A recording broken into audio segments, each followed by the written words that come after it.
Forza Horizon 4 is an open-world racing game developed by Playground Games and released in 2018 and is an Xbox and PC exclusive. So one of the things I did this year was get a Xbox. Just not a fancy one, just the Xbox S, I think it's called, the one without a disc drive. And I know that people will go, oh God, why did you get that one? That's the worst kind of console.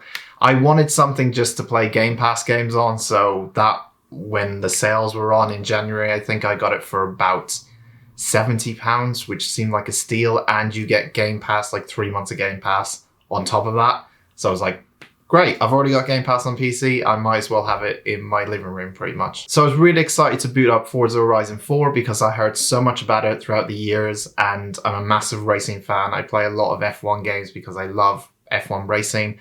So to play something like Forza Horizon 4 that may take me back to my Burnout Paradise days when I was playing open world driving games where you just pretty much drive around all the time, compete in events, all that kind of stuff, I was really excited to play it. First off, I would like to say just the look of the game, everything about the scenery, the cars themselves, everything is gorgeous. The game looks absolutely gorgeous. When they're doing the press conferences talking about this, that this game is actually set in where I live in England, but it has a mixture of mostly the countryside of England, which, by the way, is recreated really, really well. This definitely looks like an English countryside. The cars themselves are all real cars. They're absolutely amazing in terms of their detail. Even the inside of the cars are so well detailed. It's definitely one of the best looking games you can play on Xbox or on PC. Speaking of cars and content in this game, even without the season pass with Forza Horizon, just the base game itself, there's a lot of stuff here, especially cars. There is a lot of cars in this game, which is great because you don't always get fast looking cars all the time. You can actually get really weird looking vehicles that are real cars, like 3-wheel cars, and you can pit them out to be the fastest thing in the English countryside, which to me is hilarious. And content wise, there is just so much on the map. Once you open it up, there's every type of race you could imagine. There's so much in this game in terms of content. You will, if you like racing and you like collecting cars, you will not get bored of this game. With all that being said, it's going to sound weird for me to tell you this, that I really didn't play Forza Horizon 4 that much because I got bored of it really quickly. Now, for some of you that may think, oh, because he doesn't like racing games or whatever and stuff. No, I said at the start of this, I absolutely love racing games. I adore them. I play a lot of them. But Forza Horizon 4 has a bit of a problem when it comes to progression. In Forza Horizon, all you are doing pretty much, besides getting like clothes for your avatar and maybe paint jobs for your car and stuff like that, it's all around the cars. You are unlocking cars a lot in this game. So much so that at a point, I was just not interested in unlocking cars. Once I had about 10 good enough cars, I pretty much was sorted and I didn't really feel the need to unlock any more. Especially with the next thing I'm going to talk about, which I feel is completely broken in this game, is the upgrades. So what you can do in Forza Horizon 4 is you can take something like a D-class car. You got a set of cars and they all fall into different categories. They go down from, I think, E all the way to A or S, sorry. S-class cars, obviously the quickest cars, and they base the class on the performance of the car. What you can do in Forza Horizon 4, which sounds really interesting, is you can take a really crappy, I don't know, D-class car that's not really quick or not really good handling or anything like that, and you can upgrade it so that it becomes an A or even an S-class car. The problem with this system is, and I still can't, I can understand why they put it in, but at the same time I'm thinking, well, it kind of breaks the game a little bit in half. What ends up happening is that there's only certain events where you can have certain types of classes in them.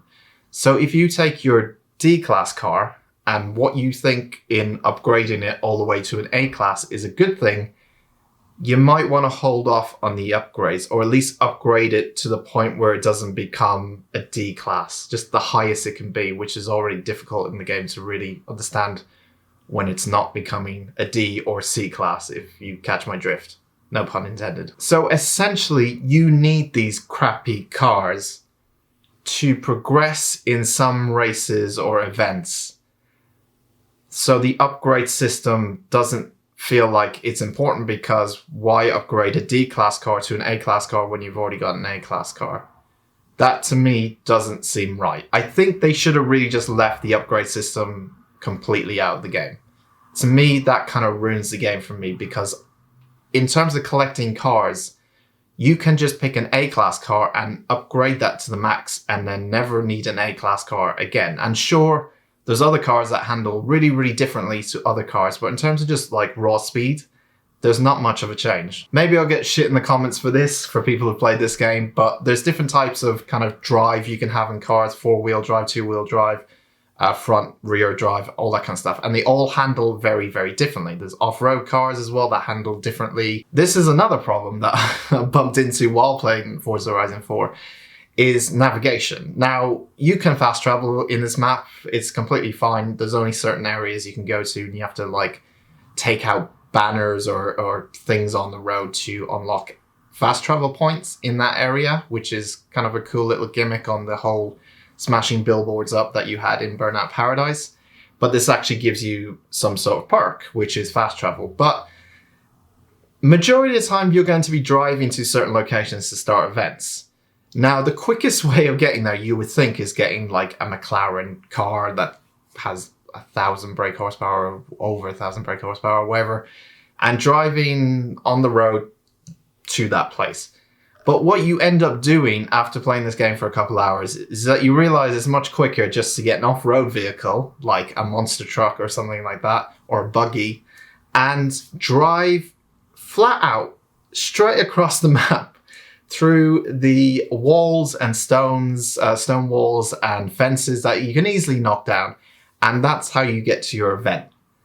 So now there's an even bigger problem, is that you don't want to use your fast, brand new A-class, S-class car while just driving around, because it's slower, because you have to really go on the roads, which take longer than actually just taking an off-road vehicle and just driving straight towards the point that you need to go to. There's things like that in this game where I just scratch my head and go, I see what you're trying to do, but at the same time, I'm not going to pick that car, because it's much easier just to take a really probably slower car, but it's off-road, and just drive to my destination every single time I do that. It's a minor gripe, the whole traveling to a location, because it's ideally down to you what car you want to drive, how you prefer to drive. But I just find that one of the things I was doing after a while, because I just wanted to get to my destination quicker. And I think majority of players after a while will start to feel that way. But overall, as I said, the thing that disappoints me is just the progression system in this game.